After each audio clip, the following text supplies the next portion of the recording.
Hi everyone, welcome back to Early Years Playtime with me, Nicola.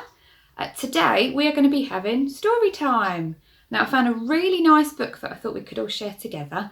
So if you want to go and find somewhere comfy to sit, I'll begin. The first story we're going to read as part of this series is the story of Peter Rabbit. Now he's a very cheeky little rabbit. We're going to have to keep an eye on him through this story. And this story is by Beatrix Potter. Are we ready? There we are. Once upon a time, there were 4 little rabbits, and their names were Flopsy, Mopsy, Cottontail, and Peter. And they lived with their mother in a sandbank underneath the root of this very big fir tree. "Now, my dears," said old Mrs. Rabbit one morning, "you may go into the fields or down the lane, but you do not go into Mr. McGregor's garden. Your father had an accident there. He was put in a pie by Mrs. McGregor." Oh dear.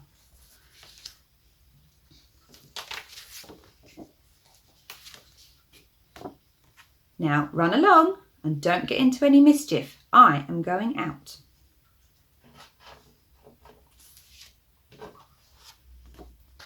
Then old Mrs. Rabbit took a basket and her umbrella and went through the woods to the baker's, and she bought a loaf of brown bread and 5 currant buns.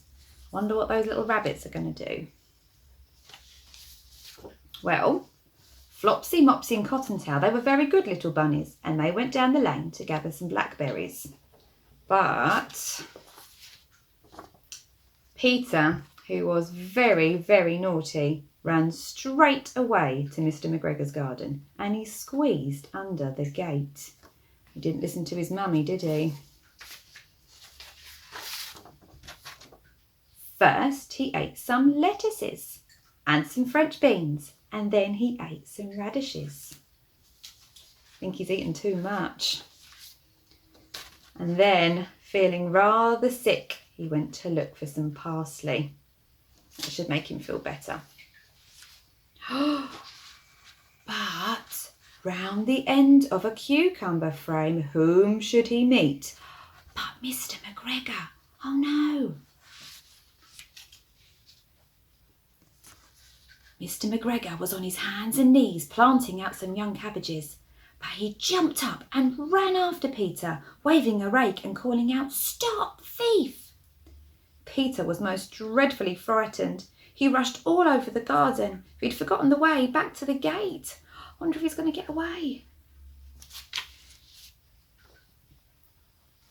He lost one of his shoes amongst the cabbages, and he lost his other shoe amongst the potatoes. And after losing them, he ran on 4 legs and went even faster, so that I think he might have got away altogether if he'd not unfortunately run into the gooseberry net and got caught by the large buttons on his jacket. It was a blue jacket with brass buttons. It was quite new. Oh dear. Peter had given himself up for lost and shed big tears, but his sobs were overheard by some friendly sparrows, who flew to him in great excitement and implored him to exert himself. Wonder if he's going to get out.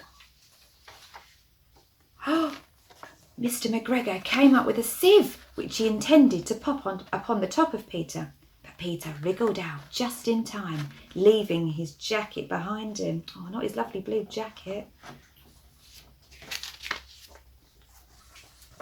And he rushed into the tool shed and jumped into a can. It would have been a beautiful thing to hide in, had there not been so much water in it. Mr. McGregor was sure that Peter was somewhere in that tool shed, maybe hidden underneath a flower pot. He began to turn them over carefully, looking under each one. We know where Peter is though, don't we? You can see his ears. Presently, Peter sneezed, "Ka-choo!" Mr. McGregor was after him in no time. Oh no, he's found him. He tried to put his foot upon Peter, who jumped out of the window, upsetting 3 plants. The window was far too small for Mr. McGregor, and he was tired of running after Peter, so he went back to his work. Phew. Peter sat down to rest. He was very out of breath and trembling with fright, and he had got no idea which way to go. Also, he was very wet from sitting in that can. After a time, he began to wander about, going lippity-lippity, not very fast, and having a good look around. He found a door in a wall, but it was locked, and there was no room for a fat little rabbit to squeeze underneath. An old mouse was running in and out over the stone doorstep, carrying peas and beans to her family in the wood. Peter asked her the way to the gate, but she had such a large pea in her mouth that she could not answer. She only shook her head. Peter began to cry. Oh, I think he's lost. Then he tried to find his way straight across the garden, but he became more and more puzzled. Presently he came to a pond where Mr. McGregor filled his watering cans. A white cat was staring at some goldfish. She sat very, very still, but now and then the tip of her tail twitched as if it were alive. Peter thought it may be best go away without speaking to her. He'd heard about cats from his cousin, little Benjamin Bunny.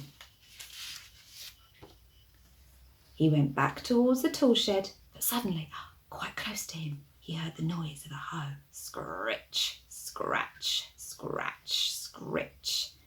Peter scuttered underneath the bushes, but presently, as nothing happened, he came out and climbed upon a wheelbarrow and peeped over. The first thing he saw was Mr. McGregor hoeing onions. His back was turned towards Peter, and there, behind him, was the gate. Peter got down very quietly off the wheelbarrow and started running as fast as he could go, along a straight walk behind some blackcurrant bushes. But Mr. McGregor caught sight of him at the corner, but Peter did not care. He slipped underneath the gate and was safe at last in the woods outside the garden. Thank goodness he got away. Mr. McGregor hung up the little jacket and the shoes for a scarecrow to frighten the blackbirds. Peter never stopped running or looking behind him until he got home to the big fir tree. He was so tired that he flopped down upon the nice soft sand on the floor of the rabbit hole and shut his eyes. His mother was very busy cooking. She'd wondered what on earth he'd done with his clothes. It was the second little jacket and pair of shoes that Peter had lost in 2 weeks. Well, I'm sorry to say that Peter was not very well during the evening, and his mummy put him straight to bed and made him some chamomile tea, and she gave a dose of it to Peter. But Flopsy, Mopsy and Cottertail, the good little rabbits, had bread and milk and blackberries for supper. The end. Well, I hope you enjoyed that story, everybody. I definitely did. I think Peter might have to learn to listen, don't you think? Didn't listen to his mummy, and look what happened. Got into some trouble, didn't he? And maybe next time Peter could listen to his mummy and do as he's told. Maybe you can have a little sit down with whoever lives in your house and have a little chat about what you liked about the story. See if there was any of your favourite bits that you'd like to talk about. And I'd love to see if you can draw me some pictures as well of your favourite characters. Well, I look forward to seeing you next time for our next story or next activity. See you soon. Bye. Don't forget to like and subscribe. Thanks. Bye.